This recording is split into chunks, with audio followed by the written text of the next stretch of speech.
Okay, Mike, so you're now in the fortunate position to invest and get involved in your hobby. You told me between the takes here that your business is now Ground Racing UK, but you've obviously, done quite well for yourself. So what was your, what is your business? What's your business life? Okay, so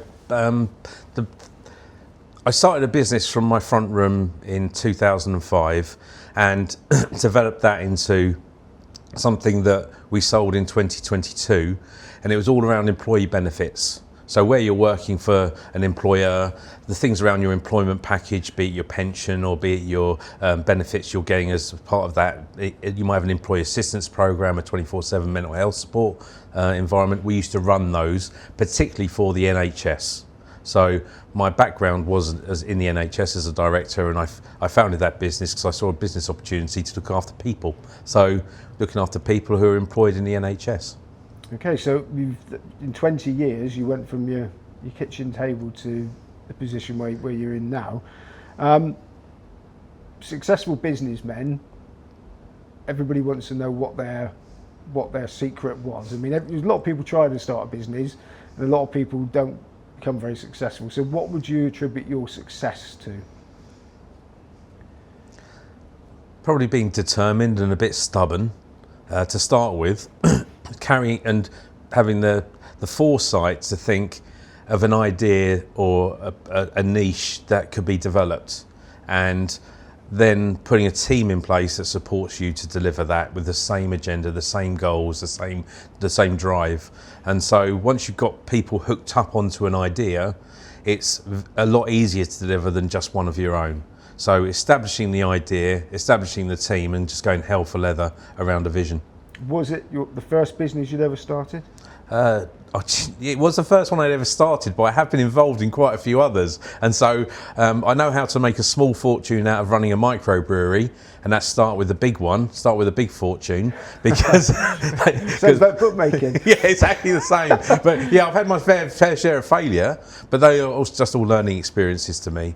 And as long as you make mistakes in a small way, it's not going to derail the big picture. So continue to make mistakes is my theory to all of the people I work with, but try not to make the big mistakes, make the small ones, you learn from them, and you don't make the big ones. What was the problem with the microbrewery? Oh, I can tell you very simply. We started that microbrewery in a time when there wasn't many microbreweries, and then the market became saturated with microbreweries, which made it very hard to make any money. So yeah, once you just don't make a consistent profit, and anything you can do, especially around a product, you really throw in the towel. Okay, but that doesn't exist anymore. No, it doesn't, but I had a great time. It taught me a lot about manufacturing, a lot about production as well, and also the marketing piece, and also understanding market fluctuations with regards to what consumers want. Yeah, because the marketing is something that you're going to be heavily involved with from now on. Yeah. And would sort of marketing a microbrewery transfer across? Is the theory the same in everything? Well, the biggest piece of marketing advice I got was that 50% of your marketing spend works. You just don't know which 50%.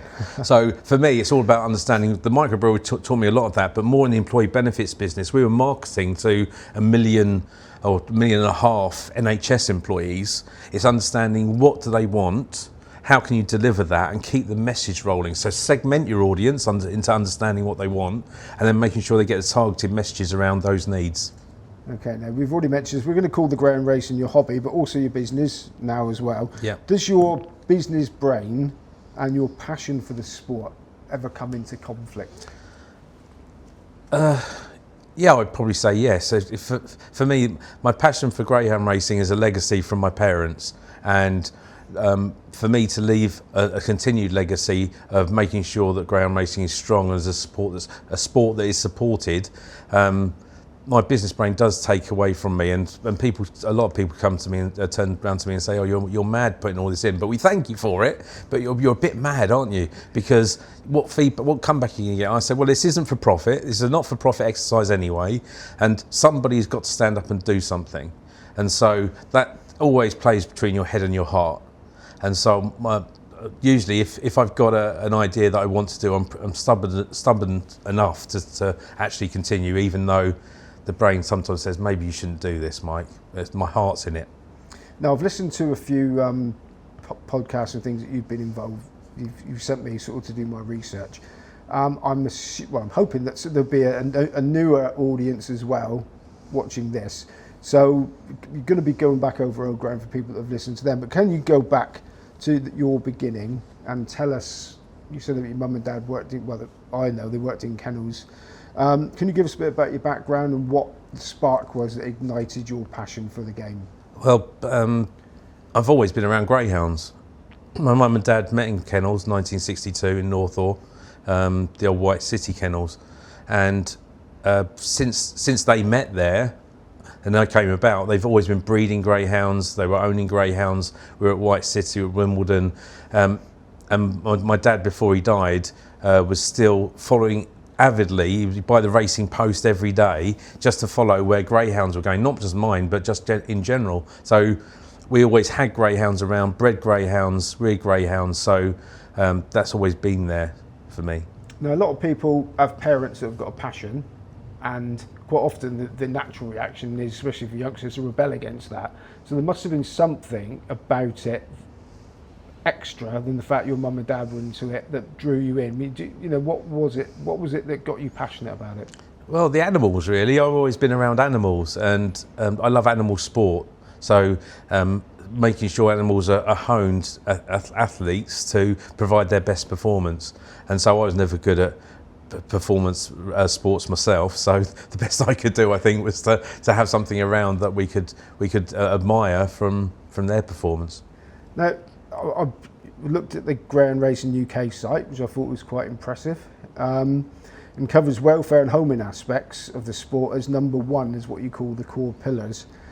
Is that something that the sport needs to improve on, or is it there to highlight how well it already does? Yeah, it does. There's always improvements required, regardless of how good you think you are. So improving on welfare is always something that we should aspire to. However, we have such high welfare standards within the sport that we, as I said earlier, we don't talk about, we haven't proclaimed, and we need to proclaim them more. So there always does need to be an increase in welfare standards and how we look after animals, how they're regulated, but also we should proclaim and say how good we are at actually doing the looking after, because they are second to none, the best looked after animal I know in any sport. Now, one of the problems that greyhound racing has got, exactly the same as horse racing, is unfortunately is inevitable that dogs, and in horse racing horses, are going to get injured publicly because they're in a race at some point. I mean, is there anything at all, and of course then that's when the people that want the sport banned pounce upon it, is there anything at all that you can do to mitigate that sort of thing? Well, firstly, explain to anybody who doesn't know how a safe and secure environment there is for greyhounds running, for dogs running, for animals running, where they wouldn't necessarily get that if they were running around a park or in a field. They could run into anything or be in unsafe ground. At least they are, when they are running around a greyhound track, they are in a safe and secure environment, a monitored environment with a vet in attendance should anything go wrong. So for me, we need to make sure that people understand how safe and secure that environment is.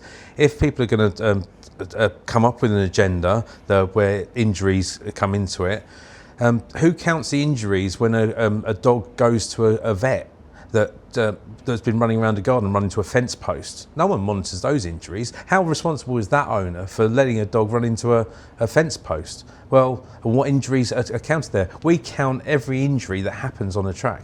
We publicise those and are transparent about it. Unfortunately, in whenever animals or whenever people are going to be exercising, particularly in high performance environments, there are going to be injuries. But let's be transparent about it. Let's not hide it away. And as long as we can make sure we monitor and regulate those environments, what better place for an animal to be running around in?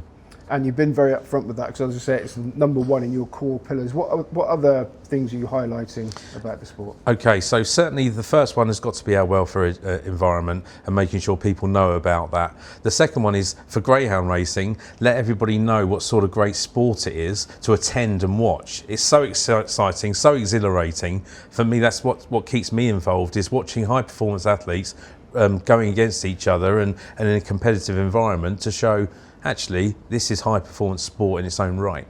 So it's quite exciting, exhilarating. So getting people to see that is the first one. Getting people to attend greyhound racing to see it in person is the second one. And the third one is getting people to, there's no bones about it, this is a great betting environment as well. There's an environment where it's quick fire, there are 6 dogs, so therefore the punter gets a great chance at winning and enjoying themselves through a bet. The attendance thing, I would imagine you cracked it if you can get people to go, because there is a real buzz. For anyone that's not been, there is a real buzz. Like you say, once it starts, it's a, you know, I mean, would there be sort of offers to local people like they do at the races, you know, to come and sort of see the day, or you sort of explain how it's all working, maybe, because it maybe like a bit of like that public perception about ground track, maybe a little bit seedy or whatever, would be a bit daunting for somebody that's never been to go on their own. So would there be, you know, are you sort of thinking arrange trips for people maybe, or something like that? Well, the biggest thing that we can do as promoters of greyhound racing across the board for Greyhound Racing UK is to work with all the individual tracks to get the right offer in place for their audiences. And some tracks are very good at it already. If you go to Romford on a Friday or Saturday night, you'll have a great time. There's a great atmosphere going on. I've been to Sheffield on a Sunday, fantastic atmosphere going on. There's a lot of tracks that do it very, very well. There's some tracks that don't do it as well. But raising those standards in terms of promotion is one of the biggest things for me. The other thing that to consider is the presentation of the product.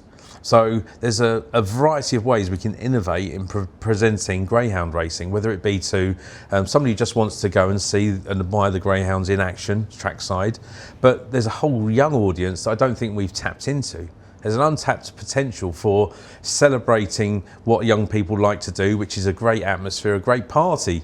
How can you put greyhound racing in that? Well, a lot of it is making it a competitive thing where who's selected what dog, making it a much more immersive experience. And we're going to be testing out a lot of those ideas to try and attract a younger audience over the next coming months. And have you, as Greyhound Racing UK, been universally sort of embraced by all the tracks?